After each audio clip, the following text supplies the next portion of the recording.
Selamat datang kembali di pembahasan mendalam kita. Kali ini kita punya materi menarik nih. Oh ya? Tentang apa nih? Ini dari transkrip video seorang spesialis urologi, namanya Dr. Siska. Beliau bahas cara, gimana ya, membangkitkan lagi vitalitas pria usia 60 tahun ke atas. Wah, menarik. Biasanya kan langsung ke obat ya?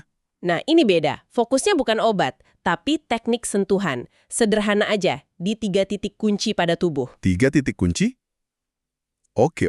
Intinya sih, potensi peremajaan itu mungkin ada di dalam tubuh Anda sendiri. Jadi, mari kita gali lebih dalam soal ini. Siap. Nah, jadi menurut informasi dari Dr. Siska ini, kalau pria senior mulai merasa energinya turun atau kurang percaya diri, itu seringkali bukan takdir gitu. Jadi bukan karena umur semata ya? Iya, katanya penyebabnya bisa jadi karena sirkulasi darah atau respons saraf yang mulai melambat. Masuk akal sih. Sirkulasi kan penting banget. Betul. Nah, pertanyaannya nih, mungkinkah solusinya sesederhana kayak sentuhan jari aja? Apa iya bisa? Ya, transkripnya mengakui kalau ini memang keluhan yang umum ya. Tapi yang menarik ditekankan juga kemampuan luar biasa tubuh kita buat memulihkan diri. Oh, jadi tubuh bisa repair sendiri gitu. Ya, asal dirangsang dengan tepat. Jadi konsepnya bukan melawan penuaan, tapi lebih ke bekerja selaras dengannya. Mengaktifkan lagi potensi penyembuhan alami yang ya udah ada di dalam tubuh Anda. Oke. Berarti kita manfaatkan settingan pabrik tubuh ya. Sip. Mari kita bedah lebih lanjut. Sirkulasi darah ini jadi fokus utama ya di materinya. Banget. Disebut sebagai fondasi kehidupan, sistem logistik tubuh. Penting sekali. Kenapa sepenting itu sih? Ya bayangkan aja, aliran darah yang baik itu kan suplai oksigen ke otak biar tetap jernih mikirnya. Terus nutrisi ke otot buat energi fisik. Dan ini penting, krusial banget buat fungsi ereksi.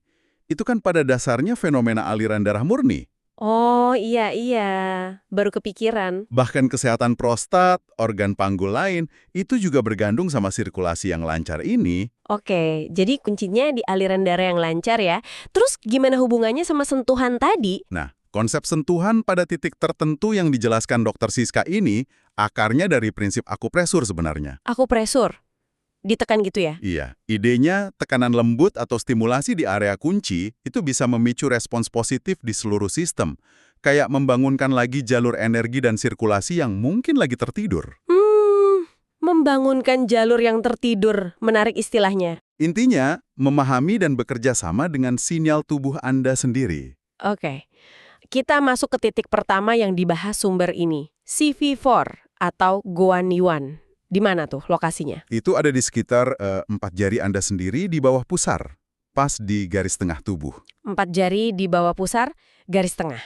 Oke. Terus klaimnya apa nih titik ini? Nah, sumbernya bilang, ini gerbang energi utama, atau disebut juga dantian bawah. Kayak pusat tenaga buat sistem reproduksi. Pusat tenaga. Wah, Iya, jadi merangsangnya itu ibaratnya kayak ngecas baterai tubuh. Menarik aliran darah dan energi vital, atau Qi, ke area panggul. Bisa bantu seimbangan hormon juga, dan kasih rasa hangat. gimana cara stimulasinya? Gampang nggak? Gampang kok. Kata Dr. Siska, cukup berbaring, terus pakai 3 jari telunjuk, tengah, manis buat pijatan melingkar lembut. Kira-kira 2-3 menit. Sambil dirasain gitu ya? Iya, rasakan kehangatannya. Disarankan sih setiap hari, pagi atau malam sebelum tidur juga bagus. Pagi atau malam, Ya. oke. Yang menarik lagi nih, sumbernya menjelaskan kalau efek CV4 ini nggak cuma buat vitalitas seksual loh. Oh ya, terus buat apa lagi? Ini menyangkut kekuatan tubuh secara keseluruhan. Bahkan disebut bisa bantu menenangkan sistem saraf. Menenangkan saraf. Iya, dan memperbaiki kualitas tidur kalau dilakukan sebelum tidur. Ini nunjukin betapa terkoneksinya semua sistem di tubuh kita. Wah, keren ya. Satu titik bisa multifungsi gitu. Jadi bukan cuma fokus ke satu aspek, tapi dampaknya bisa luas. Oke, dari pusat energi sekarang kita kemana? Kita turun ke dasar panggul. Ke titik CV1 atau Huyin. Huin, di mana itu? Lokasinya di area perineum. Itu loh, wilayah antara anus dan skrotum. Oh, di area situ. Agak, sensitif ya? Iya, mungkin agak tabu dibicarakan, tapi menurut materi yang kita bahas, titik CV1 ini persimpangan penting banget buat energi dan sirkulasi di dasar panggul. Fungsinya apa kalau dirangsang? Diklaim bisa bantu membebaskan sumbatan. Mungkin karena kita kelamaan duduk ya? Ah, iya juga. Banyak duduk sekarang. Nah, selain itu juga bisa merangsang saraf dan pembuluh darah yang penting buat fungsi ereksi, kesehatan prostat, sampai kontrol kandung kemih. Wah, banyak juga manfaatnya.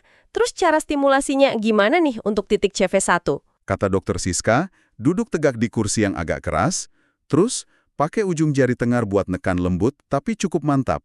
Ditekannya berapa lama? Sekitar 1-2 menit aja sambil atur napas dalam. Sumbernya juga bilang, mungkin awalnya ada rasa agak nggak nyaman dikit tapi bukan sakit ya. Oh, cuma nggak nyaman aja. Iya, dan itu bisa jadi pertanda kalau area itu memang butuh perhatian. Mungkin selama ini terabaikan kan? Bisa jadi, bisa jadi. Area yang jarang disentuh ya. Betul. Sumber ini juga menekankan adanya sinergi antar titik. Jadi kalau CV4 tadi itu kayak pembangkit listriknya, maka CV1 ini kayak gerbang distribusinya. Memastikan energi dan darah itu ngalir lancar ke area vital di bawahnya. Oke, jadi CV4 menghasilkan, CV1 menyalurkan. Sip. Terus, kuncinya apa? Lagi-lagi, konsistensi. Itu disebut terus sebagai kunci keberhasilannya. Konsistensi ya, oke.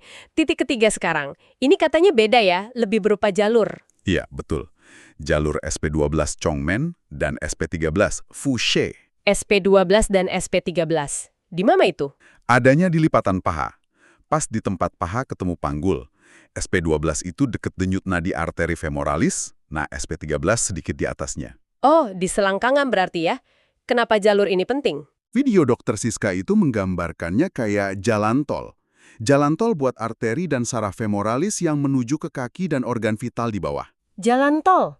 Maksudnya? Jadi kalau ada ketegangan di area lipatan paha ini, menurut sumbernya, itu bisa menghambat aliran darah, termasuk aliran darah yang dibutuhkan buat ereksi. Ah, oke. Jadi stimulasinya buat melancarkan jalan tol ini. Tepat, melepaskan ketegangan itu, membuka jalan buat darah ngalir lebih bebas. Tekniknya gimana kalau buat jalur ini? Dokter Siska menyarankan pakai 3 atau 4 jari buat menekan lembut tapi agak dalam di titik SP12. Terus lakukan gerakan kayak mengurut atau menyapu gitu. Ke atas ke arah SP13. Diulang berapa lama? Cukup 1-2 menit aja di setiap sisi, kanan dan kiri. Oke. Ada manfaat tambahan nggak? Ada. Disebut juga bisa bantu stimulasi drainase limfatik. Semacam bantu buang racun gitulah. Wah, bonusnya lumayan ya. Jadi kalau kita rangkum, informasi dari dokter Siska ini ngasih sistem 3 langkah ya. Pertama, bangkitkan energi di pusat CV4. Kedua, buka gerbang distribusinya di dasar CV1. Oke. Ketiga, pastikan jalan tol di lipatan paha itu lancar SP12-13. Tapi, nah ini penting banget, beliau sangat menekankan kalau ini bukan solusi instan atau sulap. Maksudnya? Teknik ini perlu banget didukung sama kebiasaan gaya hidup sehat lainnya. Nggak bisa berdiri sendiri. Betul sekali. Saya juga baca di materinya ada beberapa kebiasaan pendukung yang disebut. Penting nih dicatat. Apa aja tuh? Pertama, bernafas dalam lewat hidung. Katanya ini mengaktifkan mode istirahat tubuh. Terus minum air hangat, terutama sebelum tidur sama pas bangun pagi. Oke, hidrasi penting ya. Iya. Terus kurangi gula, apalagi malam hari. Katanya buat ngurangin potensi peradangan di pembuluh darah. Nah, ini musuh banyak orang nih, gula. Haha, iya. Terus jalan santai rutin. Nggak usah lama-lama, 20-30 menit cukup. Dan terakhir, membiasakan sentuhan penuh perhatian ke tubuh sendiri. Contohnya gimana tuh? Ya, misalnya pas mandi, atau iseng pijat kaki dan tangan sendiri. Lebih aware sama tubuh.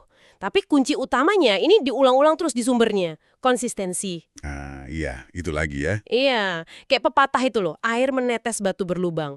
Butuh waktu dan kesabaran. Nggak bisa instan. Bener banget. Nggak ada hasil kilat ya untuk hal-hal kayak gini. Jadi kalau kita simpulkan nih, dari pembahasan materi dokter Siska ini, tantangan vitalitas pada pria senior itu sering banget berkaitan sama sirkulasi dan saraf. Iya, itu benang merahnya. Tapi ada harapan lewat stimulasi mandiri yang bisa dilakukan di 3 area kunci tadi, CV4 di bawah pusar, CV1 di perineum, sama jalur SP12-13 di lipatan paha. Ditambah kebiasaan sehat, dan yang paling penting, konsistensi. Itu dia. Pesan intinya sih, menurut saya ya, ini tentang pemberdayaan diri. Kita jadi lebih paham tubuh kita sendiri. Ini bukan sihir, tapi lebih ke aplikasi pengetahuan soal koneksi internal tubuh. Iya, dirangsang secara teratur, didukung gaya hidup sehat. Betul. Jadi informasi dari sumber ini ngasih Anda perspektif baru. bahwa Anda bisa ambil peran aktif buat kesejahteraan Anda sendiri. Setuju. Nah, sebagai penutup nih, materi ini kan fokusnya ke titik-titik spesifik buat vitalitas pria ya. Mungkin ini bisa memicu pertanyaan buat Anda yang lagi dengerin. Mungkinkah prinsip stimulasi lembut dan terfokus semacam ini, kayak yang dijelasin Dr. Siska, bisa juga diterapkan ke aspek lain dari kesehatan? Atau mungkin permajaan tubuh yang belum pernah Anda pertimbangkan sebelumnya? Wah, pertanyaan menarik tuh. Iya kan? Sesuatu yang menarik untuk Anda eksplorasi lebih lanjut mungkin?